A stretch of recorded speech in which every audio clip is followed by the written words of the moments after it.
K Hariharan ഇന്ന് ABC-യോട് സംസാരിക്കുന്നത് ഈ CPM-നകത്തെ തിരുത്തൽ പ്രക്രിയയെക്കുറിച്ചാണ്. കേന്ദ്ര കമ്മിറ്റി മുതൽ താഴെ ബ്രാഞ്ച് കമ്മിറ്റി വരെയുള്ള തലങ്ങളിൽ തിരുത്തലിൻ്റെ ആവശ്യകത മുൻനിർത്തിക്കൊണ്ടുള്ള റിപ്പോർട്ടിങ്ങുകൾ നടന്നു വരികയാണ്. അതിരൂക്ഷമായ ചർച്ചകൾ നടക്കുന്നു എന്നാണ് പറയുന്നത്. സമീപകാലത്തെങ്ങും ഇല്ലാത്ത വിധം ഒരു പിണറായിസം CPIM-നെ ബാധിച്ചതിന് ശേഷം ചരിത്രത്തിൽ ആരും വലിയ തോതിലുള്ള ചർച്ചയ്ക്കൊന്നും ധൈര്യപ്പെടാറില്ല. വലിയ തോതിൽ വിമർശനങ്ങൾക്ക് ആരും ഒരുമ്പെടാറില്ല. കാരണം വിമർശനം സമം അവനവൻ്റെ പേര് വെട്ടിമാറ്റുകയായിരിക്കും ഫലം എന്ന് എല്ലാവർക്കും അറിയാമായിരുന്നു. പക്ഷേ ആ അന്തരീക്ഷത്തിന് മാറ്റം വന്നിരിക്കുന്നു എന്നാണ് ഇപ്പോൾ നമ്മൾ അറിയുന്നത്. സംസ്ഥാന കമ്മിറ്റി തൊട്ട് കേന്ദ്ര കമ്മിറ്റി താഴെ തട്ടിലേക്ക് വരുമ്പോൾ കൂടുതൽ കൂടിയ അളവിൽ വലിയ തോതിലുള്ള വിമർശനങ്ങളുടെ കുന്തമുന കൃത്യമായി പിണറായി വിജയനിലേക്ക് തന്നെ ചൂണ്ടുകയാണ്. ആ സമയത്ത് ഇത് CPIM എന്നൊരു രാഷ്ട്രീയ പാർട്ടിയുടെ മാത്രം പ്രശ്നമല്ല. ആ പാർട്ടിയിൽ വിശ്വാസമർപ്പിച്ച പട്ടിണിപ്പാവങ്ങളായ എത്രയോ ജനകോടികളുടെ കൂടി പ്രശ്നമാണ്.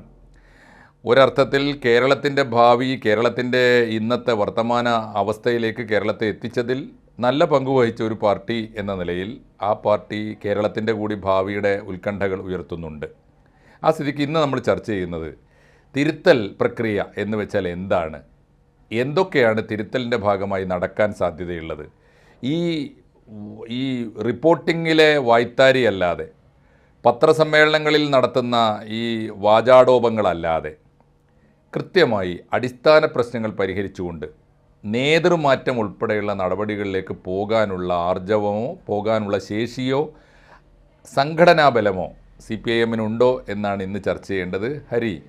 ഹരിക്ക് തീർച്ചയായിട്ടും ഇത്തരം കാര്യങ്ങളെക്കുറിച്ച് വളരെ വസ്തുനിഷ്ഠവും വളരെ മൗലികവുമായ നിരീക്ഷണങ്ങൾ അവതരിപ്പിക്കാനുണ്ടാവും. ഹരിക്ക് പറഞ്ഞു തുടങ്ങാം. ഇതിൽ ഒരു 25 വർഷത്തെ ചരിത്രം നമ്മൾ പരിശോധിക്കേണ്ടി വരും തിരുത്തലുമായി ബന്ധം. CPM-ന്റെ മാത്രം കാര്യത്തിൽ അവരിടയ്ക്കിടയ്ക്ക് ഇങ്ങനെ തിരുത്താൻ വേണ്ടി രേഖകൾ കൊണ്ടുവരും. തെറ്റ് തിരുത്തൽ രേഖ എന്നാണ് അതിന് പറയുക. 1996 ആദ്യത്തെ തെറ്റ് തിരുത്തൽ രേഖ എൻ്റെ ഓർമ്മയിൽ വരുന്നത്.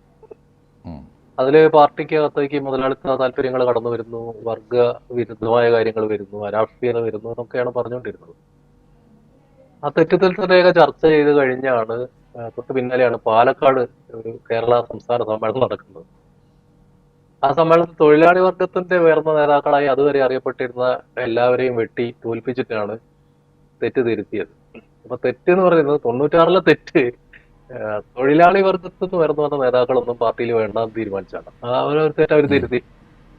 യുവജനങ്ങൾ വന്നു, മറ്റ് വിഭാഗങ്ങളിൽപ്പെട്ടവർ വന്നു, പാർട്ടി നേതൃത്വം, യുവരക്തങ്ങൾ വന്നു. മിക്കവാറും അതിനുശേഷം നടന്ന ഒരു കാര്യം, പാർട്ടിയുടെ സെക്രട്ടറി ആയിട്ട് 2 കൊല്ലം കഴിഞ്ഞ് പിണറായി വിജയൻ വന്നു. പിണറായി വിജയൻ വന്നത് മുതൽക്ക് വേറൊരു രീതിയിലേക്ക് പാർട്ടി മാറി. പക്ഷെ ജനകീയ ബന്ധം ഉണ്ടായിരുന്ന നേതാക്കളൊക്കെ പതുക്കെ അപ്രത്യക്ഷമാവാൻ തുടങ്ങി. അതിന്റെ ഒരു ഉദാഹരണം പറഞ്ഞാൽ, പിണറായി വിജയൻ സെക്രട്ടറി ആയതിനു ശേഷം CITUവിന്റെ സംസ്ഥാന പ്രസിഡന്റ് സ്ഥാനത്ത് നിന്ന് C കണ്ണനെ മാറ്റി. C കണ്ണൻ എന്ന് പറഞ്ഞാൽ ആ പ്രസ്ഥാനത്തിൽ ഏറ്റവും ത്യാഗിയായ മനുഷ്യനാണ്. കണ്ണേട്ടൻ എന്നാണ് എല്ലാവരും വിളിക്കുക. ഒരു രൂപയുടെ സ്വത്തില്ല, പാർട്ടി ഓഫീസിൽ തന്നെ താമസിക്കുന്നു, അല്ലെങ്കിൽ പെങ്ങളെ വീട്ടിൽ പോയി താമസിക്കുന്നു, ഒന്നുമില്ല. ആകെ മുമ്പ് എപ്പോഴും MLA ആയതുകൊണ്ട് KSRTC ബസ്സിൽ ഒരു പാസ് കിട്ടും, ബസ്സിലേ പോവുള്ളൂ, കാറിലൊന്നും കയറൂല, കുറച്ച് ഭക്ഷണം മതി, എല്ലാവരോടും സ്നേഹത്തോടെ പെരുമാറും. അപ്പൊ കണ്ണേട്ടനാണ് CITUവിന്റെ സംസ്ഥാന പ്രസിഡന്റ്. അദ്ദേഹത്തെ മാറ്റണം. അപ്പൊ അദ്ദേഹത്തെ മാറ്റാൻ വേണ്ടി വന്നപ്പോൾ തൊഴിലാളികൾ ചേർത്തു. തൊഴിലാളി വർഗത്തിൽ നിന്ന് വന്ന ആളുകൾ കുറച്ച് ബാക്കിയുള്ളതുകൊണ്ട് അവർ ചേർത്തു. കണ്ണേട്ടനെ മാറ്റാൻ പറ്റില്ല. കണ്ണേട്ടനെ പോലെ ആളെ മാറ്റി കഴിഞ്ഞാൽ CITUവിന്റെ സ്വഭാവം മാറും എന്നവർ പറഞ്ഞു. അത് ശരിയായി. പക്ഷെ പിണറായി പോയിട്ട് അവിടെ പാർട്ടി സെക്രട്ടറി എന്നുള്ള നിലയ്ക്ക് ആലപ്പുഴയിലാണ് സമ്മേളനം നടന്നത്. ഒരു പ്രഖ്യാപനം നടത്തി. ഈ പാർട്ടി പറയുന്നത് അനുസരിക്കാത്തവരൊന്നും CITUവിൽ ഉണ്ടാവില്ല എന്നായിരുന്നു പ്രഖ്യാപനം.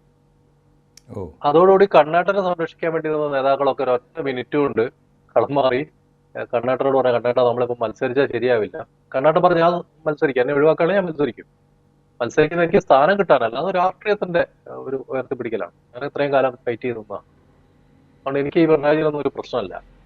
കണ്ണേട്ടന് പിണറായി പ്രശ്നമല്ലാത്ത, കണ്ണേട്ടൻ നേരം പോയിട്ട് വെടിയുണ്ടൊക്കെ നേരത്ത് കൊണ്ട് നടക്കുന്നയാളാണ്. അദ്ദേഹത്തിന് കുടുംബവും കുഞ്ഞുകുട്ടി പരാധീനതകളൊന്നുമില്ല, മറ്റു താല്പര്യങ്ങളില്ല. അതുകൊണ്ട് കണ്ണേട്ടന് മത്സരിക്കുന്നതിന് പ്രശ്നമൊന്നുമില്ല. പക്ഷെ ബാക്കിയുള്ള കൂടെ ഉണ്ടായിരുന്ന CITUവിന്റെ നേതാക്കളെല്ലാം കാലുവാരി പോയി. കണ്ണേട്ടൻ അവസാനം അവരെല്ലാം പോയി കാൽക്കൽ വീണ് പറഞ്ഞു, കണ്ണേട്ടൻ മത്സരിക്കുന്നത് പ്രശ്നമാണ്, വലിയ കുഴപ്പത്തിലേക്ക് പോകും എന്ന് പറഞ്ഞിട്ട് അങ്ങനെ കണ്ണേട്ടൻ അവസാനം താല്പര്യമില്ലാതെ തന്നെ പിൻവാങ്ങി, മത്സരിക്കാനൊന്നും പോയില്ല. അത് കഴിഞ്ഞ് ആരെയൊക്കെ അവർ CIT-ന്റെ നേതാവൊക്കെ ആക്കി കൊണ്ടുവന്നു, പിണറായി വിജയന്റെ ആളുകളെ കൊണ്ടുവന്നു. അന്ന് ഈ ഗ്രൂപ്പ് അതിശക്തമായി നിൽക്കുന്ന സമയമാണല്ലോ. അത് കഴിഞ്ഞ് പിന്നത്തെ തെറ്റുതിരുത്തൽ വരുന്നത് മലപ്പുറം സമ്മേളനത്തിലാണ്. VS അച്യുതാനന്ദന്റെ കൂടെ വന്നിട്ട് ഒരു വലിയ ആശയ സമരം നടത്തി. എന്നാൽ അവർ പറഞ്ഞ പാർട്ടിക്കകത്ത് P ശശി, തോമസ് ഐസക് തുടങ്ങിയവരൊക്കെ വലിയ കുഴപ്പങ്ങൾ ഉണ്ടാക്കുക. അവരൊന്നും വെച്ചോണ്ട് പാർട്ടിക്ക് പോകാൻ പറ്റില്ല, അതാണ് VS-ന്റെ ആളുകൾ പറഞ്ഞുകൊണ്ടിരുന്നത്. അത് അവരെ ശരിയാക്കി, അവരെ എല്ലാം ശരിപ്പെടുത്തി കഴിഞ്ഞപ്പോൾ VS-ന്റെ ആളുകളൊക്കെ നിരപ്പാക്കി കഴിഞ്ഞാൽ പിന്നെ രണ്ടാമത്തെ തെറ്റുതിരുത്തലായി. ഇപ്പൊ നടക്കുന്ന മൂന്നാമത്തെ തെറ്റുതിരുത്തലാണ്. അതിൽ പറയുന്നത് പിണറായി വിജയനാണ് കുഴപ്പമെന്നാണ്. പിണറായി വിജയനാണ് കുഴപ്പം, അതുകൊണ്ട് ബാക്കിയുള്ള ആളുകളൊക്കെ ഇത് ശരിയാക്കി എടുക്കണം, പാർട്ടിയെ രക്ഷിക്കണമെന്നാണ് MV ഗോവിന്ദനും MA ബേബി, തോമസ് ഐസക്കും ഒക്കെ ഒരേ സ്വരത്തും പറയുന്നത്. ഇതിലൊരു കോമഡി, ഇവര് തെറ്റുതിരുത്തും എന്ന് പറയുന്നത് ജനങ്ങളുടെ മുമ്പിലാണ്. ജനങ്ങളല്ലല്ലോ തെറ്റ് ചെയ്യുന്നത്. തെറ്റ് ചെയ്യുന്ന ആരാണ്? തെറ്റ് ചെയ്യുന്നത് പോളിറ്റ് ബ്യൂറോ തൊട്ട് താഴെ വരെ ലോക്കൽ കമ്മിറ്റി വരെയുള്ള ആളുകളാണ് തെറ്റ് ചെയ്തുകൊണ്ടിരിക്കുന്നത്. ജനങ്ങൾക്ക് ഇതിലെന്താ കാര്യം? APക്ക് എനിക്കൊക്കെ ഇതിനകത്ത് എന്ത് കാര്യം? നമ്മൾ CPM-ന്റെ തെറ്റ് ശരി നോക്കി നടക്കുന്ന ആളുകളല്ലല്ലോ, നമുക്കിതിൽ കാര്യമില്ലല്ലോ. നമ്മളവർക്ക് വല്ലപ്പോഴും വല്ല സംഭാവനയും ചോദിച്ചാൽ കൊടുക്കുന്നല്ലാണ്ട് വേറെ നമ്മളൊരു കുറ്റം ചെയ്യുന്നില്ലല്ലോ. വോട്ട് ചെയ്യാനായിരുന്നു, അവർക്ക് വോട്ട് ചെയ്യാൻ താല്പര്യം, നമ്മൾ വോട്ട് ചെയ്യാറില്ല, അവർക്ക് ചെയ്യാറില്ല, അല്ലെങ്കിൽ ആരും ചെയ്യാറില്ല. പക്ഷെ ഇത് ആരോടെ പറയുന്നത്? ഇത് ഈ വോട്ട് ചെയ്യുന്ന, സംഭാവന നൽകുന്ന ജനങ്ങളോട് പറഞ്ഞുകൊണ്ടിരിക്കുകയാണ് ഞങ്ങൾക്ക് തെറ്റുണ്ട്, തെറ്റ് തിരുത്തുകയാണ്. എവിടെ തിരുത്തുന്നത്? ആര് തിരുത്തുന്നു? സത്യത്തിൽ ഈ തെറ്റിന്റെ തുടക്കം എവിടെയാണ്? തെറ്റിന്റെ തുടക്കം പിണറായി വിജയനാണ് തെറ്റ്. ഏറ്റവും വലിയ തെറ്റ് പിണറായി വിജയനാണ്. ബാക്കി തെറ്റൊക്കെ അതിനേക്കാൾ ചെറിയ തെറ്റുകളാണ്. അപ്പൊ ഈ വലിയ തെറ്റിനെ വെച്ചുകൊണ്ട് നമുക്ക് ചെറിയ തെറ്റിനെ മാറ്റാൻ പറ്റില്ല. പിണറായി വിജയന്റെ തെറ്റെന്താ? പിണറായി വിജയന്റെ തെറ്റ്, പിണറായി വിജയൻ സമൂഹത്തിലെ എല്ലാ തരത്തിലും VS അച്യുതാനന്ദൻ വെറുക്കപ്പെട്ടവെന്ന് പറഞ്ഞ തരത്തിൽപ്പെട്ട 100 കണക്കിന് വെറുക്കപ്പെട്ടവന്മാരുടെ തൊഴിൽ കൈയിട്ട് നടക്കുന്നതാണ് തെറ്റ്. VS അച്യുതാനന്ദൻ ഈ സിംഗപ്പൂർ കിഡ്നി ഫൗണ്ടേഷന് പണം തട്ടിയെടുത്ത് കേരളത്തിൽ വന്ന് ഇൻവെസ്റ്റ് ചെയ്ത, ചെന്നൈയിൽ ഇൻവെസ്റ്റ് ചെയ്ത ഫാരിസ് അബൂബക്കറുമായിട്ട് പിണറായി വിജയനുള്ള ബന്ധത്തെക്കുറിച്ചാണ് ചോദിച്ചത്. വെറുക്കപ്പെട്ടവെന്നാണ് VS പറഞ്ഞത്. കാരണം നിർധനരായ കിഡ്നി രോഗികൾക്ക് കൊടുക്കേണ്ട പണം തട്ടിയെടുത്തിട്ട് നാട് വിട്ട് പോന്നിട്ട് ഇവിടെ വലിയ റിയൽ എസ്റ്റേറ്റ് നടത്തുന്ന ഒരുത്തൻ വെറുക്കപ്പെട്ടവെന്ന് VS പറഞ്ഞത് തെറ്റില്ല. VS ആണ് ശരി. പക്ഷെ ഈ വെറുക്കപ്പെട്ടവനെ വിളിച്ച കൈരളി ചാനൽ അരമണിക്കൂറിലധികം ഒരു ഇന്റർവ്യൂ, ജോൺ ബ്രിട്ടാസ് ഒരു ഇന്റർവ്യൂ ആണ്. വെറുക്കപ്പെട്ടവരെ കൈരളി ചാനൽ ആരുടെയാ? കൈരളി ചാനൽ CPM-ന്റെ ചാനലാണെന്നാണ് പറയുന്നത്. VS അച്യുതാനന്ദൻ അതിന്റെ പോളിറ്റ് ബ്യൂറോ മെമ്പറാണ് ആ സമയത്ത്. അപ്പോ വെറുക്കപ്പെട്ടവനായിട്ട് ഒരു ഇന്റർവ്യൂ സംപ്രേഷണം ചെയ്തുകൊണ്ട് കൈരളി ചാനൽ പറഞ്ഞത് ഞങ്ങൾ ഈ ചാനൽ തുടങ്ങിയത് ഇങ്ങനെയുള്ള ആവശ്യങ്ങൾക്കാണ്, അല്ലാണ്ട് പാർട്ടിയെ സംരക്ഷിക്കാനോ പാർട്ടിയുടെ ശുദ്ധി ഉറപ്പുവരുത്താനോ അല്ല. യഥാർത്ഥത്തിൽ കേരളത്തിൽ CPM-നകത്തുള്ള ഏറ്റവും വലിയ ഡീവിയേഷൻ എന്ന് പറയുന്നത്, ഒരു വ്യതിയാനം എന്ന് പറയുന്നത്, കൈരളി ചാനൽ തുടങ്ങാൻ വേണ്ടി സമാഹരിച്ച പണമാണ്. എല്ലാ മാഫിയകളുമായിട്ടും ആദ്യത്തെ ബന്ധം വരുന്നത് കൈരളി ചാനലിന്റെ പണസമാഹരണവുമായി ബന്ധപ്പെട്ടാണ്. PT കുഞ്ഞുമുഹമ്മദിനെ പോലെ നല്ലൊരു മനുഷ്യൻ, അയാള് മാധ്യമരംഗത്ത് ഇടതുപക്ഷത്തിനൊരു ശബ്ദം ഉണ്ടാവണം എന്നുള്ള എനിക്ക് തുടങ്ങിയതാണ്, നല്ല ആഗ്രഹത്തോടു കൂടി തുടങ്ങിയതാണ്. പക്ഷെ അത് മുതലാണ് കേരളത്തിലെ എല്ലാ ഈ ബ്ലാക്ക് മണി, കള്ളപ്പണമുള്ള ആളുകളായിട്ടുള്ള സഖ്യം തുടങ്ങുന്നത് അവിടെ വെച്ചാണ്. പണത്തിന്റെ ഒരു പ്രശ്നം എന്ന് പറഞ്ഞാൽ നമ്മളെ രാഷ്ട്രീയത്തിലായാലും മത സംഘടനകളിലായാലും ഒക്കെ പണം ഒരു പ്രധാന പ്രശ്നമായിട്ട് വരുമ്പോൾ പിന്നെ നമ്മൾ പണത്തിന് പിന്നാലെ ഓടിക്കൊണ്ടിരിക്കും. പണം എങ്ങനെ വന്ന് കുന്നുകൂടാനുള്ള, പിന്നെ നമ്മുടെ ഊണിൽ ഉറക്കത്തിലൊക്കെ എങ്ങനെ പണം ഉണ്ടാക്കാന്നുള്ളതിനെ കുറിച്ച് ആലോചിക്കും. മുൻകാലത്ത് കമ്മ്യൂണിസ്റ്റ് നേതാക്കൾ ചെയ്തുകൊണ്ടിരുന്നത് അങ്ങനെയല്ല. അവര് മുൻകാലത്ത് ചെയ്തുകൊണ്ടിരുന്നത് അവർ ആശയപരമായിട്ട് ആശയത്തിന് പ്രാധാന്യം കൊടുക്കുകയാണ്. കമ്മ്യൂണിസ്റ്റ് പാർട്ടി എന്ന് പറഞ്ഞാൽ വിപ്ലവത്തിന് വേണ്ടിയുള്ള പാർട്ടിയാണ്, സാമൂഹ്യ ഘടന തിരുത്താനുള്ള പാർട്ടിയാണ്, മുതലാളിത്തത്തെ തോൽപ്പിച്ച് സോഷ്യലിസം സ്ഥാപിക്കാനുള്ള പാർട്ടിയാണ്. അതാണല്ലോ ഇപ്പൊ കമ്മ്യൂണിസ്റ്റ് പാർട്ടിയുടെ ബേസ് എന്ന് പറയുന്നത്. മനുഷ്യർക്ക് നീതിപൂർവ്വം ജീവിക്കാൻ പറ്റണം, സ്വാതന്ത്ര്യം വേണം, ചിന്താ സ്വാതന്ത്ര്യം ആരും വിലങ്ങിടാൻ പാടില്ല. ഇതൊക്കെയാണ് കമ്മ്യൂണിസ്റ്റ് ഐഡിയോളജിയുടെ പ്രധാനപ്പെട്ട അടിസ്ഥാനം എന്ന് പറയുന്നത്. അപ്പൊ വ്യവസ്ഥയോട് നിരന്തരം ഏറ്റുമുട്ടണം, മുതലാളിത്തമായിട്ട് നിരന്തരം ഏറ്റുമുട്ടണം. കാരണം കമ്മ്യൂണിസ്റ്റുകാരെ മുതലാളിത്തം വെച്ച് പൊറുപ്പിക്കില്ല. അത് തമ്മിലൊരു ഇരുമ്പ് പറയുണ്ട്. ആ ഇരുമ്പ് പറയല് കമ്മ്യൂണിസ്റ്റ് പാർട്ടിയും മുതലാളിത്തം തമ്മിൽ ഏറ്റുമുട്ടലില് പണത്തെ മുഖ്യ സ്ഥാനത്ത് വെച്ച് കഴിഞ്ഞാൽ പിന്നെ കമ്മ്യൂണിസ്റ്റ് പാർട്ടി ഇല്ല. ഇപ്പൊ ചൈനയിൽ വെച്ചാലും റഷ്യയിൽ വെച്ചാലും കേരളത്തിൽ വെച്ചാലും പണം ഒരു പ്രധാന ഘടകമായിട്ട് നേതാക്കൾ കാണാൻ തുടങ്ങിയാൽ പിന്നെ കമ്മ്യൂണിസ്റ്റ് പാർട്ടി ഇല്ല. പിണറായി വിജയൻ കൈരളി ചാനൽ തുടങ്ങുന്നതോടുകൂടി പണത്തിന്റെ ഒരു ഒഴുക്ക് വരികയാണ്. ഗൾഫിലൊക്കെ പോയി പിരിക്കുന്നു, തൊഴിലാളികളോട് പിരിക്കുന്നു, സാധാരണ ബാങ്കിൽ നിന്നൊക്കെ തൊഴിലാളികൾ കൊണ്ട് ലോൺ എടുപ്പിക്കുന്നു. അതൊക്കെ ചെറിയ പൈസയാണ്. അത് ഇതിന്റെ വ്യൂവർഷിപ്പ് കൂട്ടാൻ വേണ്ടിയുള്ള തന്ത്രം. വലിയ പണം എന്ന് പറഞ്ഞാൽ വലിയ കള്ളപ്പണക്കാർ, സ്വർണ്ണ കച്ചവടക്കാർ, തുണിക്കച്ചവടക്കാർ, മറ്റു തരത്തിലുള്ള ബിസിനസ് ചെയ്യുന്നവർ, അവരോടൊക്കെ പണം വാങ്ങുകയാണ്, ഭീഷണിപ്പെടുത്തി പണം വാങ്ങും. അപ്പൊ ഗൾഫിലൊക്കെ പോയിട്ട് പിണറായി വിജയൻ പണം പിരിക്കുന്ന കാലത്ത് പറഞ്ഞ തമാശ, ചില തൊഴിലാളികൾ 5000 രൂപ 10000 രൂപയൊക്കെ ആയിട്ട് വരും ആ കാലത്ത്. ഇന്ന് വലിയ തുകയാണോ? രൂപയുടെ മൂല്യം ഒന്നും ഇത്ര പറഞ്ഞിട്ടില്ല. അപ്പോൾ രാജ പറയും ഇങ്ങനെ 5000 10,000 ഒക്കെ കൊണ്ടുവന്നാൽ കണക്കെഴുതാൻ ബുദ്ധിമുട്ടാണ്, മിനിമം 1 ലക്ഷം കൊണ്ടുവരണം. 1 ലക്ഷം രൂപ ഗൾഫിൽ വലിയ സാധാരണ സാധനങ്ങൾക്ക് കൊടുക്കാൻ പറ്റില്ല. പക്ഷെ പിണറായി കണക്കെഴുത്ത് എളുപ്പമാക്കാൻ വേണ്ടി 1 ലക്ഷം 1.5 ലക്ഷം 2 ലക്ഷം കോടി എന്ന് പറഞ്ഞിട്ട് അങ്ങനെ പോവാണ്. ഇതാണ് ഇതിന്റെ ഒരു പ്രശ്നം.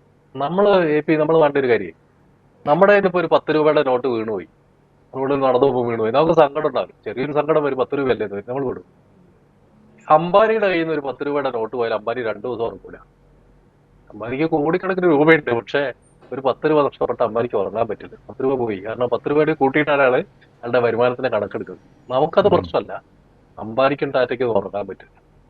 ഇതാണ് ഇതിനകത്തുള്ളൊരു സ്ഥിതി. അവർക്കൊരു 10 രൂപ പോയാൽ വലിയ പ്രശ്നമാണ്, നമുക്കത് പ്രശ്നമാണ്. രാഷ്ട്രീയ നേതാക്കളെ സംബന്ധിച്ച് അങ്ങനെ തന്നെയാണ്. ഇത് വളർന്നാണ് ഇപ്പൊ പറയുന്ന ഈ തെറ്റിലേക്ക് എത്തുന്നത്. ഇതിന്റെ ഭാഗമായിട്ട് അരാഷ്ട്രീയവൽക്കരണം വരും, പാർട്ടിയിലേക്ക് ഈ അനഭിമതരായ ആളുകൾ വരും, വെറുക്കപ്പെട്ടവർ വരും. ജനങ്ങൾ മുഴുവൻ വെറുക്കുന്ന ഒരു പാർട്ടിയുടെ ഭാഗമായിട്ട് കഴിഞ്ഞാൽ ജനങ്ങൾ പാർട്ടിയെ വെറുക്കും. അതാണ് ഇപ്പൊ അതെ സംഭവിക്കുന്നത്. ആ തെറ്റെങ്ങനെ തിരുത്തുക? അതാണ് ചോദ്യം. അതെ. ആ തെറ്റെങ്ങനെ തിരുത്തുക? ഈ രണ്ട് ഇപ്പോൾ ഹരി പറഞ്ഞു വരുന്നത്, തിരുത്ത് എന്ന് പറയുന്നതിന് രണ്ടർത്ഥമാണ് ഉണ്ടാവേണ്ടത്. ഒന്ന്, കണ്ണേട്ടനെ ഒതുക്കിയതുപോലെ വി എസിനെ ഒതുക്കിയതുപോലെ പാർട്ടിക്കകത്ത്, സംഘടനാ മിഷനകത്ത് തിരുത്തേണ്ടത് പിണറായി വിജയന് അതേ നാണയത്തിൽ തിരിച്ചു കൊടുക്കേണ്ടതാണ്. ഇപ്പോൾ ഈ പാർട്ടിയെ ഈ ഗതിയിലെത്തിച്ചതിൽ പിണറായി വിജയനാണ്. അങ്ങനെ ആണെങ്കിൽ പിണറായി വിജയനെ മാറ്റിക്കൊണ്ട്, പിണറായി വിജയനെ മാറ്റി നിർത്തിക്കൊണ്ടുള്ള ഒരു പാർട്ടി സംവിധാനം സാധ്യമാണോ? രണ്ട്, ഈ വെറുക്കപ്പെട്ട മുതലാളിമാരുടെ തോളിലേറി സഞ്ചരിച്ച് പാർട്ടിയെ വളർത്തി എന്ന് അവകാശപ്പെടുന്ന ഈ ഒരു മാഫിയ താല്പര്യം, മൂലധന താല്പര്യം, അത് അടിസ്ഥാനപരമായി ഇനി ഒരു തിരുത്തിന് സാധ്യമാണോ? അതോ സമ്പൂർണ്ണമായി ഇപ്പോൾ ഹരിയും നമ്മളൊക്കെ സ്വപ്നം കാണുന്ന ഒരു കമ്മ്യൂണിസ്റ്റ് രീതിശാസ്ത്രം ഇനി CPIM-നകത്ത് സാധ്യമാണോ? ഇത് രണ്ടും സാധ്യമല്ലെങ്കിൽ ഒരു സമ്പൂർണ്ണമായ പതനമാണോ മുമ്പിലുള്ളത്? മൗലികമായ വിചാരങ്ങൾ ഇനി ആരംഭിക്കേണ്ട സമയമായി എന്ന് എനിക്ക് തോന്നുന്നു. ഇല്ല, അതിൽ നമ്മൾ കാണേണ്ട ഒരു കാര്യം, ഈ CPI എന്ന് പറയുന്ന ഇപ്പോഴത്തെ എസ്റ്റാബ്ലിഷ്മെന്റ് ഉണ്ടല്ലോ, ഒരു വലിയ കോർപ്പറേറ്റ് കമ്പനി പോലെ ആയിട്ടുണ്ട്. അതിന്റെ നേതാക്കളൊക്കെ ഏതാണ്ട് CEO-മാരാണ്. അത് രാഷ്ട്രീയ പാർട്ടി അല്ല യഥാർത്ഥ. രാഷ്ട്രീയ പാർട്ടിയുടെ സ്വഭാവം അതിന് നഷ്ടപ്പെട്ട് കഴിഞ്ഞിട്ടുണ്ട്. പല പാർട്ടികൾക്ക് അത് നഷ്ടപ്പെടുന്നുണ്ട്. പക്ഷെ കമ്മ്യൂണിസ്റ്റ് പാർട്ടിക്ക് നഷ്ടപ്പെടുമ്പോൾ ജനങ്ങൾക്കൊരു വേദന ഉണ്ടാവും. കാരണം അതെ, കമ്മ്യൂണിസ്റ്റ് പാർട്ടി ഏറ്റവും ദരിദ്രരായ മനുഷ്യരുടെ ഏക അത്താണിയാണ്. അവർക്ക് പിടിച്ചു നിൽക്കാനുള്ള ഒരു പിടിവള്ളി കമ്മ്യൂണിസ്റ്റ് പാർട്ടി മാത്രമാണ്. ദരിദ്രരായ മനുഷ്യർ, കഷ്ടപ്പെടുന്നിട്ട് ജീവിക്കുന്ന ആളുകൾക്ക്. അപ്പൊ അവരുടെ മുമ്പിൽ ഒരു വലിയ സ്വപ്നമാണ് കമ്മ്യൂണിസ്റ്റ് പാർട്ടി വെച്ചത്. നിങ്ങൾ വിലങ്ങുകളില്ലാത്ത ഒരു ലോകത്തേക്ക് പോവാണ്, നിങ്ങൾക്ക് ചങ്ങല മാത്രമേ നഷ്ടപ്പെടാനുള്ളൂ, വേറൊന്നും നഷ്ടപ്പെടാനില്ല. തീർച്ചയായും. അങ്ങനെയാണ് കമ്മ്യൂണിസ്റ്റ് പാർട്ടി ശക്തിപ്പെടുന്നത്. അപ്പൊ ഏറ്റവും ദരിദ്രരായ മനുഷ്യര്, ഏറ്റവും ദളിതരായ മനുഷ്യര്, സാമൂഹ്യമായി അടിച്ചമർത്തപ്പെടുന്നവര്, നീതി നിഷേധിക്കപ്പെടുന്നവർ, അവരുടെ ഒരു വലിയ സ്വപ്നമാണ് കമ്മ്യൂണിസ്റ്റ് പാർട്ടി എന്ന് പറയുന്നത്, കമ്മ്യൂണിസ്റ്റ് ആശയങ്ങൾ എന്ന് പറയുന്നത്. ആ സ്വപ്നമായിട്ട് നീതി പുലർത്താൻ ഇന്നുള്ള സംവിധാനത്തിന് കഴിയുന്നുണ്ടോ എന്നാണ് നമ്മൾ പരിശോധിക്കേണ്ടത്. ചിലരൊക്കെ പറയാറുണ്ട് CPM തകർന്നു കഴിഞ്ഞാൽ പിന്നെ കേരളത്തിൽ എന്ത് സംഭവിക്കും? CPM തകർന്നതിന് ശേഷം ബംഗാളിൽ എന്താ സംഭവിച്ചത്? ബംഗാളിലുള്ള ഒരു ഭക്ഷണം കഴിക്കുകയോ ചെയ്യുന്നില്ലേ? അവിടെ സൂര്യൻ ഒന്നും ഉദിക്കുന്നില്ലേ? സംഭവിച്ചിട്ടില്ല. അവിടെ ബംഗാൾ ഉൾക്കടൽ കരയിലേക്ക് കയറി ആളെ കൊണ്ടുപോയിട്ടൊന്നുമില്ലല്ലോ. രാഷ്ട്രീയത്തിലെ പരിവർത്തനങ്ങൾ എന്ന് പറഞ്ഞാൽ അത് കുറെ കൂടി ശരിയായ ഒരു സംഗതിക്ക് വേണ്ടിയാണ്. അപ്പൊ കേരളത്തില് CPM തകർന്നു കഴിഞ്ഞാൽ എന്ത്? കേരളത്തിൽ CPM തകർന്നാൽ ചിലപ്പോ കോൺഗ്രസ് കുറെ കൂടി ശക്തിപ്പെട്ടേക്കാം, പുതിയ പാർട്ടികൾ വന്നേക്കാം, BJPക്ക് ചിലപ്പോൾ കുറെ കൂടി ശക്തി കിട്ടിയേക്കാം, അങ്ങനെയൊക്കെ സംഭവിക്കാം. കുറെ കൂടി മെച്ചപ്പെട്ട രാഷ്ട്രീയ രൂപത്തിലേക്ക് കേരളത്തിലെ ജനങ്ങൾ പോയെന്ന് വരാം. അങ്ങനെ പലതും സംഭവിക്കും, പല സാധ്യതകളും. ചരിത്രത്തിൽ അങ്ങനെ പല സാധ്യതയുണ്ട്. ചരിത്രത്തിലെ സാധ്യതകൾ നമുക്ക് തള്ളിക്കളയാൻ പറ്റും. ചരിത്രത്തിലെ സാധ്യതകൾ തീരുമാനിക്കുന്നത് ജനങ്ങളാണ്, അവരുടെ ആശയങ്ങളും പ്രയോഗങ്ങളുമാണ്. അതുകൊണ്ട് CPM തകർന്നാൽ കേരളത്തിൽ ഇനി സൂര്യൻ ഉദിക്കൂല, അറബിക്കടലിൽ കേരളത്തിൽ വീഴുന്നു എന്ന് പറയുന്നത് ഞാനത് വിശ്വസിക്കുന്നില്ല. കാരണം രാഷ്ട്രീയത്തിലെ പ്രക്രിയ എന്ന് പറഞ്ഞാൽ ചരിത്രപരമായ പ്രക്രിയയാണ്, അത് ജനങ്ങൾ ഇടപെട്ടുണ്ടാക്കുന്ന ഒരു കാര്യമാണ്. അത് CPM-നെ ജാമ്യത്തിൽ എടുക്കാൻ വേണ്ടി ചെയ്യുന്ന ചില ബുദ്ധിജീവികളൊക്കെ പറയാറുണ്ട്, CPM-നെ ജാമ്യത്തിൽ എടുക്കാൻ വേണ്ടി ചെയ്യുന്ന കാര്യമാണ്. അത് കാര്യമുണ്ട്. പക്ഷേ തിരുത്തൽ വരേണ്ടത് ആശയപരമായിട്ട്. ആശയപരമായ തിരുത്തൽ എന്ന് പറഞ്ഞാൽ കഴിഞ്ഞ 25 കൊല്ലക്കാലമായി കേരളത്തിലെ CPM നേതൃത്വവും അതിന് കൊട പിടിച്ചുകൊണ്ട് കേന്ദ്രത്തിലെ CPM നേതൃത്വം ചെയ്തുകൊണ്ടിരിക്കുന്ന കാര്യങ്ങളിൽ തിരുത്തൽ ആവശ്യമുണ്ട്. ആ തിരുത്തൽ ആവശ്യമായി വരണമെങ്കിൽ പിണറായി വിജയനെ പോലുള്ള ആളുകളെ, പിണറായി വിജയൻ ഒരാളല്ല, പിണറായി വിജയൻ എന്ന് പറയുന്ന ഒരു പ്രതിഭാസമാണ്. കാരണം ആ പാർട്ടിക്കകത്ത് ഒരു പിണറായി വിജയൻ മാത്രമല്ല. ഇപ്പൊ നമ്മളെ ഈ മലപ്പുറം ജില്ലയിൽ നിന്ന് പോയ യുവ നേതാവ് ഉണ്ടല്ലോ സ്വരാജ് ഒരു സൈദ്ധാന്തികരാണ്, ദേശാഭിമാനിയുടെ പത്രാധിപരായിട്ടാണ് ഇപ്പം. സ്വരാജിന്റെ ഭാഷയും സ്വരാജിന്റെ നടന്നു കണ്ട ഒരു കുട്ടി പിണറായിയാണ്, ചെറിയ പിണറായിയാണ്. അപ്പം ഈ കേരളത്തിലെ എല്ലാ ലോക്കൽ കമ്മിറ്റികൾക്കകത്ത് ഇങ്ങനെ കുറെ കുട്ടി പിണറായിമാരുണ്ടായിരുന്നു. അവരാണ് കാര്യങ്ങൾ തീരുമാനിക്കുന്നത്. ഒരു ജന്മിമാരാണ് അവര്. ജന്മിത്വത്തിന്റെ സ്വഭാവമാണ്. ബാക്കി എല്ലാവരും അവർക്ക് കീഴ്പ്പെടണം, അവർക്കെല്ലാം അറിയാം, അവരെ ആരും ചോദ്യം ചെയ്യാൻ പാടില്ല, അവരെ പഠിപ്പിക്കാൻ പാടില്ല, അവരോട് അങ്ങനെ തർക്കിക്കാൻ പാടില്ല. അപ്പൊ ഈ പിണറായി പറയുന്നത് ഒരു പ്രതിഭാസമാണ്, ഒരു വ്യക്തിയല്ല, അതൊരു പ്രതിഭാസമാണ്. എല്ലാ ലോക്കലിലും ഇങ്ങനെ കുട്ടിപ്പിണറായിമാരുണ്ട്, സെക്രട്ടേറിയറ്റിലുണ്ട്, സ്റ്റേറ്റ് കമ്മിറ്റികളിലും ജില്ലാ കമ്മിറ്റികളിലും ഉണ്ട്. അവരെ ജനങ്ങൾക്ക് വെറുപ്പാണ്. അവരോട് ഒരു യെസ്. താല്പര്യവും ജനങ്ങൾക്കില്ല. കാരണം ജനങ്ങൾ ജനാധിപത്യപരമായി പെരുമാറാനാണ് ആഗ്രഹിക്കുന്നത്. പുതിയ ലോകം എന്ന് പറയുന്നത് സാങ്കേതിക വിദ്യ തുറന്നിട്ടൊരു ലോകമല്ലേ. കാര്യങ്ങളെ നേരെ നമുക്ക് കാണാൻ പറ്റുമല്ലോ. നമ്മുടെ ഭാഷ, നമ്മുടെ പെരുമാറ്റം എല്ലാം ഓഡിറ്റ് ചെയ്യപ്പെടുമല്ലോ. അതെ അങ്ങനെയുള്ള ഒരു ലോകത്ത് ഇങ്ങനെ ഈ പഴയ ജന്മിമാർക്ക് നിൽക്കാൻ പറ്റില്ല. ജന്മിമാർക്ക് പഴയ വണ്ടി അതെ. പിടിച്ചു നിൽക്കാൻ കഴിയില്ല. അങ്ങനെ വരുമ്പോൾ ഹരി, ഈ സി പി എമ്മിൻ്റെ പതനം അല്ലെങ്കിൽ സി പി എമ്മിൻ്റെ ഭാവി അത് ചർച്ച ചെയ്യേണ്ടത് മറ്റു രാഷ്ട്രീയ പാർട്ടികളെപ്പോലെ രാഷ്ട്രീയ നേതാക്കൾ മാത്രമല്ലല്ലോ. തീർച്ചയായിട്ടും സി പി എം ആശയമണ്ഡലത്തിൽ നിൽക്കുന്ന ഒന്നാണ്, സ്വപ്നത്തിൻ്റെ തലത്തിൽ നിലനിൽക്കുന്ന ഒരു പാർട്ടിയാണ്. അങ്ങനെ വരുമ്പോൾ ഈ സി പി എമ്മിൻ്റെ ഭാവിയെക്കുറിച്ച് സി പി എമ്മിനകത്തും പുറത്തുമുള്ള കേരളത്തിലെ ഇടതുപക്ഷ മനസ്സുള്ള ബുദ്ധിജീവികൾ അവർ വലിയ കനത്ത മൗനത്തിലാണല്ലോ. ഈ തിരുത്തൽ പ്രക്രിയകളുടെ കോലാഹലമൊക്കെ നടക്കുമ്പോഴും അവരിങ്ങനെ ഭരണകൂടത്തിൻ്റെ സൗകര്യങ്ങളിൽ അങ്ങനെ വിരാജിക്കുകയാണ്, മഹാമൗനത്തിലാണ് അവർ. എന്തുകൊണ്ടാവും അങ്ങനെ സംഭവിക്കുന്നത്? അവർക്ക് പോലും ഭാവിയില്ലാത്തൊരു കേരളത്തിലേക്കല്ലേ നമ്മൾ നടന്നെടുക്കുന്നത്? അല്ല, അത് നമ്മൾ ഈ ബുദ്ധിജീവികളിൽ നിന്ന് അധികം പ്രതീക്ഷിക്കാൻ പാടില്ല. കാരണം ബുദ്ധിജീവികളെല്ലാം വീരുകളായിരിക്കും, ഭയങ്കര വീരുക്കളായി. 7 മണി കഴിഞ്ഞാൽ വീട്ടിൽ നിന്ന് പുറത്തേക്ക് ഇറങ്ങാൻ പറ്റാത്ത ആളുകളാണ് ഈ ബുദ്ധിജീവികളായിട്ടാണ്. ബുദ്ധി ബുദ്ധിജീവികള് എല്ലാ ബുദ്ധിജീവികളും ഏറെക്കുറെ ഞാൻ കണ്ട കേരളത്തിലാകെ അങ്ങനെ ഒരു അരഡസൻ ബുദ്ധിജീവികൾ മാത്രമാണ് കേരളത്തിന്റെ ചരിത്രത്തിൽ അങ്ങനെ വന്നിട്ടുള്ളത്. ഇതിലിപ്പം സി കേശവനെ പോലുള്ള ആൾക്കാരുണ്ട്, കേസരി ബാലകൃഷ്ണ പിള്ളയുണ്ട്, എം വിജയ മാഷുണ്ട്, മുണ്ടശ്ശേരി മാഷുണ്ട്. അങ്ങനെ വളരെ കുറച്ച് പേര് മാത്രമേ ഒരു ധൈര്യത്തിൽ ഈ വ്യവസ്ഥയെ വിമർശിച്ചു നിന്നിട്ടുള്ളൂ. ഒറ്റയ്ക്ക് സ്വന്തം കാലിലൊന്നുമില്ല. ഈ പാർട്ടിയുടെ പിൻബലത്തിൽ വരുന്ന ബുദ്ധികളൊക്കെ ഒരുതരം പൊയ്ക്കാൽ കുതിരകളാണ്. അവർക്കൊന്നും ഒരു നട്ടലില്ല, ഭാഷയിൽ സംസാരിക്കാൻ അറിയില്ല. അവർ പാർട്ടിയുടെ ആശയങ്ങൾ പറയാനുള്ള ആളുകളാണ്. അത് ഇന്നുള്ള ഈ പുകാസയായാലും യുവരാസാഹിത്യായാലും ഒക്കെ നിങ്ങൾ നോക്കിയോ, ബുദ്ധിജീവികൾക്ക് സ്വന്തമായിട്ടൊരു അഭിപ്രായമില്ല. പാർട്ടിയുടെ താല്പര്യങ്ങൾക്കനുസരിച്ച് അവരുടെ അഭിപ്രായം മാറ്റിയാണ്. പാർട്ടി നിലപാട് മാറ്റിയാൽ അവരുടെ അഭിപ്രായം മാറി. അത് ശരിയായ രീതിയല്ല. ബുദ്ധിജീവികൾ നമ്മൾ വല്ലാതെ പ്രതീക്ഷിക്കാൻ പാടില്ല. അവര് ഈ പാർട്ടിയുടെ മുഖം മേക്കപ്പ് ഇട്ട് മിനുക്കാൻ വേണ്ടിയുള്ള ഒരു തരം ഈ മേക്കപ്പ് ആർട്ടിസ്റ്റുകൾ മാത്രമാണ്. വേറെ അവര് മൗലികമായിട്ട് ചിന്തിക്കുകയോ മൗലികമായ വിമർശനം ഉന്നയിക്കുകയോ ഒന്നും ചെയ്യുന്നില്ല. കേരളത്തിന്റെ ഇല്ല. പ്രശ്നമാണ്. അങ്ങനെ ആവുമ്പോൾ ഈ പാർട്ടിയെ തിരുത്താൻ യഥാർത്ഥ തിരുത്തൽ ശക്തിയായി വരാനിടയുള്ളത് ഇപ്പോഴും സ്വപ്നങ്ങൾ നശിച്ചിട്ടില്ലാത്ത അടിസ്ഥാന വർഗം വളരെ അഗ്രസീവായൊരു നിലപാടിലേക്ക് പലയിടത്തും നമ്മൾ കണ്ടതുപോലെ, പല സംസ്ഥാനങ്ങളിലും വന്നതുപോലെ, ലോകത്തിൽ പലയിടത്തും വന്നതുപോലെ കേരളത്തിലെയും സി പി എമ്മിനകത്തെ മറ്റു താല്പര്യങ്ങളൊന്നുമില്ലാത്ത അതിജീവനത്തിൻ്റെ ഒരു സ്വപ്നവുമായി ജീവിക്കുന്ന സാധാരണ തൊഴിലാളികൾ അങ്ങേയറ്റം ശക്തമായൊരു നിലപാടുമായി രംഗത്ത് വരുമെന്ന് പ്രതീക്ഷിക്കാമോ നമുക്ക്? തീർച്ചയായിട്ടും. നമ്മളിപ്പോൾ കഴിഞ്ഞ 2014 മുതൽക്ക് ഉള്ള ഈ 10 വർഷത്തെ കേരളത്തിലെ തെരഞ്ഞെടുപ്പിന്റെ ഒരു ഗ്രാഫ് നോക്കിയാൽ മതി. അതില് 2014 കിട്ടിയ വോട്ടിനേക്കാൾ 7% വോട്ട് ഇടതുപക്ഷത്തിന് കുറവാണ് കേരളത്തിൽ. 10 വർഷം കൊണ്ട് 7% വോട്ട് കുറഞ്ഞു. അത് ചെറിയ കുറവല്ല. കോൺഗ്രസിന് 3% വോട്ട് കുറഞ്ഞു 10 വർഷം കൊണ്ട്. ഈ 10 വർഷം കൊണ്ട് 10% വോട്ട് വർദ്ധിപ്പിച്ച പാർട്ടിയാണ് ബി ജെ പി. ഈ 7-3 10 നേരെ പോകുന്നത് ബി ജെ പിയിലേക്കാണ്. ഇത്തവണത്തെ തെരഞ്ഞെടുപ്പ് റിവ്യൂവിൽ സി പി എമ്മിന്റെ സംസ്ഥാന കമ്മിറ്റി പറഞ്ഞൊരു കാര്യം, കേന്ദ്ര കമ്മിറ്റിയും സംസ്ഥാന കമ്മിറ്റിയും ഒക്കെ പറയുന്ന ഒരു കാര്യമുണ്ട്. അത് കൊല്ലം പോലുള്ള ജില്ലകളിൽ, കൊല്ലം അല്ലെങ്കിൽ തിരുവനന്തപുരം, ആലപ്പുഴ ജില്ലകളിൽ ഏറ്റവും കൂടുതൽ ദരിദ്രരായ തൊഴിലാളി വർഗം ഉള്ള സ്ഥലമാണ്. ദാരിദ്ര്യം കൂടുതലുള്ള പട്ടിണിക്കാരായ തൊഴിലാളികൾ, കയർ തൊഴിലാളികൾ, കശുവണ്ടി തൊഴിലാളികൾ, മത്സ്യത്തൊഴിലാളികൾ, ഇവരൊക്കെയാണ് അവിടുത്തെ തൊഴിലാളി വർഗം എന്ന് പറയുന്നത്. യഥാർത്ഥ അടിസ്ഥാന തൊഴിലാളി വർഗ്ഗമാണ്. NGO യൂണിയൻകാരല്ല യഥാർത്ഥത്തിലുള്ള തൊഴിലാളി വർഗം. തൊഴിലാളി വർഗം എന്ന് പറയുന്നത് ഓട്ടോറിക്ഷ തൊഴിലാളി, ചെത്തുതൊഴിലാളി, വീടി തൊഴിലാളി, കയർ തൊഴിലാളി, കശുവണ്ടി തൊഴിലാളിയൊക്കെയാണ്, മത്സ്യത്തൊഴിലാളിയൊക്കെയാണ്. അവരുടെ മേഖലകളിൽ നിന്നാണ് വോട്ട് ചോരുന്നത്. അവർ വോട്ട് ചെയ്യുന്നില്ല, അവർ പാർട്ടിക്ക് വോട്ട് ചെയ്യുന്നില്ല. പാർട്ടിയോടുള്ള വിരോധം കൊണ്ടല്ല, അവരെ ഈ പാർട്ടി കാണുന്നില്ല, അവരെ ഈ പാർട്ടിക്ക് ആവശ്യമില്ല. അതൊരു തിരുത്തലാണ്. അത് തിരുത്തൽ. അവരിപ്പോ വോട്ട് ചെയ്യുന്നത് ബി ജെ പിയോടുള്ള ഇഷ്ടപ്പെട്ട് വോട്ട് ചെയ്യുന്നതല്ല, ഇവരോടുള്ള എതിർപ്പോട്ട് വോട്ട് ചെയ്യുന്നതാണ്. ബി ജെ പിയെ അവർ സ്നേഹിക്കാൻ പോകുന്നു ഞാൻ കരുതുന്നത്. കാരണം ബി ജെ പി എപ്പോഴും കേരളത്തിലെ ബി ജെ പി ആയാലും കേന്ദ്രത്തിലെ ബി ജെ പി ആയാലും ഉപരിവർഗ ഹിന്ദുക്കളുടെ പാർട്ടിയാണ്. അടിസ്ഥാനപരമായി ദളിതരുടെ പാർട്ടിയോ OBC-കാരുടെ പാർട്ടിയോ ഒന്നും അല്ല. ഉപരിവർഗ ഹിന്ദുക്കളുടെ, സവർണ ഹിന്ദുക്കളുടെ രാഷ്ട്രീയ താല്പര്യമുള്ള ഒരു പാർട്ടിയാണ്. അതിനോട് യോജിക്കുന്ന ആളുകളെല്ലാം. പക്ഷെ ഇവരിപ്പോ ഒരു നെഗറ്റീവായിട്ട് വോട്ട് ചെയ്യുന്നത് ഇവരോടുള്ള എതിർപ്പിന്റെ ഭാഗമായിട്ട്.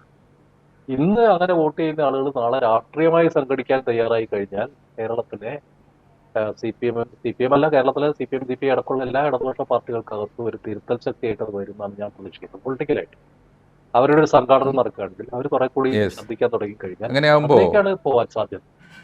ഈ അസംതൃപ്തരായ സ്വപ്നങ്ങൾക്ക് ഭംഗം നേരിട്ട ഈ യഥാർത്ഥ തൊഴിലാളികൾ CPM-ന് എതിരായി വോട്ട് ചെയ്യുക മാത്രമല്ല പുറത്തിറങ്ങി അതിനൊരു സംഘടനാ രൂപം കൈവരുമെന്നാണോ, അതല്ല അവർ ഈ UDF-നെ പോലെ UDF-ന് ഇപ്പോൾ വോട്ട് ചെയ്ത് വിജയിപ്പിച്ചതുപോലെ കോൺഗ്രസ് പോലുള്ള രാഷ്ട്രീയ പാർട്ടികളെ പിന്തുണച്ചിട്ട് കോൺഗ്രസിനെ കുറെ കൂടി ഇടതു സ്വഭാവമുള്ള ഒരു പാർട്ടിയോ മുന്നണിയോ ആക്കി മാറ്റുമെന്നാണോ?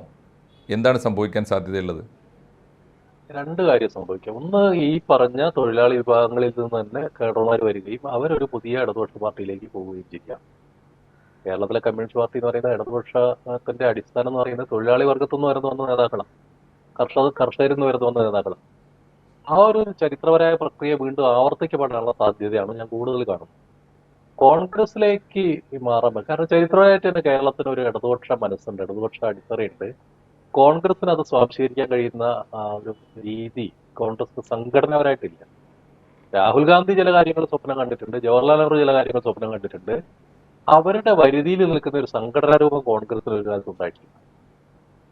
ജവഹർലാൽ നെഹ്റു ജീവിച്ചിരുന്ന കാലത്ത് തന്നെ കോൺഗ്രസിനകത്ത് വേറെ ആശയങ്ങളുള്ളവരുണ്ട്. രാഹുൽ ഗാന്ധിക്ക് ആ പ്രശ്നമുണ്ട്. രാഹുൽ ഗാന്ധി എന്തൊക്കെ പറഞ്ഞാലും ശരി, രാഹുൽ ഗാന്ധി ഒരു ഒറ്റ പോരാട്ടമാണ് നടത്തുന്നത്. രാഹുൽ ഗാന്ധി പറയുന്ന കാര്യങ്ങൾ അദ്ദേഹത്തിന്റെ കൂടെ നടക്കുന്ന KC വേണുഗോപാൽ പോലും മനസ്സിലാവില്ല എന്താണ് കാര്യം എന്നത്. KC വേണുഗോപാൽ മനസ്സിലാവുന്നതിനും കേരളത്തിലെ കോൺഗ്രസ്സുകാർക്ക് ബാക്കിയുള്ളവർക്ക് മനസ്സിലാവുമെന്ന് പറയാൻ പറ്റില്ല. കാരണം അത് അവര് രാഷ്ട്രീയമായിട്ട് ഒരു ആട്ടുംപറ്റങ്ങൾ പോകുന്ന പോലെ നേതാവിന് പുറകെ പോകുന്ന ആളുകളാണ്. അവർ സ്വന്തം തലച്ചോറ് ഉപയോഗിക്കാറില്ല. കോൺഗ്രസ്സുകാർ സ്വന്തം തലച്ചോറ് ഉപയോഗിച്ചിട്ട് കേരളത്തിൽ എന്തെല്ലാം മാറ്റങ്ങൾ വരും അത് അങ്ങനത്തെ പഠിക്കുന്ന കോൺഗ്രസിനെ കിട്ടില്ല. അതുകൊണ്ട് ഇടതുപക്ഷത്തിന്റെ അടിത്തറയിൽ നിന്നുകൊണ്ട് പുതിയൊരു ഇടതുപക്ഷ പാർട്ടി അല്ലെങ്കിൽ ജനാധിപത്യപരമായ പാർട്ടി, CPM അല്ലാത്ത പിണറായിസം അല്ലാത്ത ഒരു പാർട്ടി രൂപപ്പെടാനാണ് സാധ്യത. ഞാൻ അങ്ങനെയാണ് പ്രതീക്ഷിക്കുന്നത്. യെസ്. എന്തായാലും CPM-നകത്തെ തിരുത്തലിനെ കുറിച്ച് സംസാരിച്ചു തുടങ്ങിയ KS ഹരിഹരൻ ഒടുവിലെത്തി നിൽക്കുന്നത് CPM-ൻ്റെ അജണ്ടയിലില്ലാത്ത, CPM-ന് ഒരു പക്ഷേ വലിയ ഞെട്ടലുണ്ടാക്കുന്ന, അവർക്ക് സ്വപ്നം കാണാൻ പോലും പറ്റാത്ത വിധത്തിൽ കേരളത്തിലെ അടിസ്ഥാന വർഗം കമ്മ്യൂണിസ്റ്റ് പാർട്ടിക്കകത്തും പുറത്തും നടത്താൻ പോകുന്നൊരു വലിയ തിരുത്തിനെക്കുറിച്ചുള്ള സ്വപ്നങ്ങളാണ് ഹരി പങ്കുവെക്കുന്നത്. തീർച്ചയായും നമുക്ക് കേരളത്തിൻ്റെ ഭാവിയെ കാതോർത്ത് ഈ വിശകലനങ്ങൾ ഇനിയും പല ഘട്ടങ്ങളിലായിട്ട് തുടരും എന്ന് പറഞ്ഞുകൊണ്ട് KS ഹരിഹരന് നന്ദി പറഞ്ഞുകൊണ്ട് എന്തെങ്കിലും ഒരു ചേർത്ത് പറയാനുണ്ടെങ്കിൽ ഹരി ചേർത്ത് പറയൂ, അവസാനിപ്പിക്കൂ. ചരിത്രത്തില് മനുഷ്യർക്ക് എല്ലാ കാലത്തും നല്ല സ്വപ്നങ്ങൾ ഉണ്ടായിരിക്കണം. ആ സ്വപ്നങ്ങളെ യാഥാർത്ഥ്യമാക്കാനുള്ള സമരങ്ങളാണ് രാഷ്ട്രീയം എന്ന് പറയുന്നത്. ജനങ്ങളുടെ രാഷ്ട്രീയത അതിലേക്ക് കേരളം പോകും തന്നെയാണ് ഞാൻ പ്രതീക്ഷിക്കുന്നത്. തീർച്ചയായിട്ടും. നന്ദി ഹരി. ഓക്കെ. കൂടുതൽ വാർത്തകളും വിശേഷങ്ങളും നിങ്ങളിലേക്ക് എത്താൻ ABC മലയാളം സബ്സ്ക്രൈബ് ചെയ്യുക, ബെൽബട്ടനും അമർത്തുക.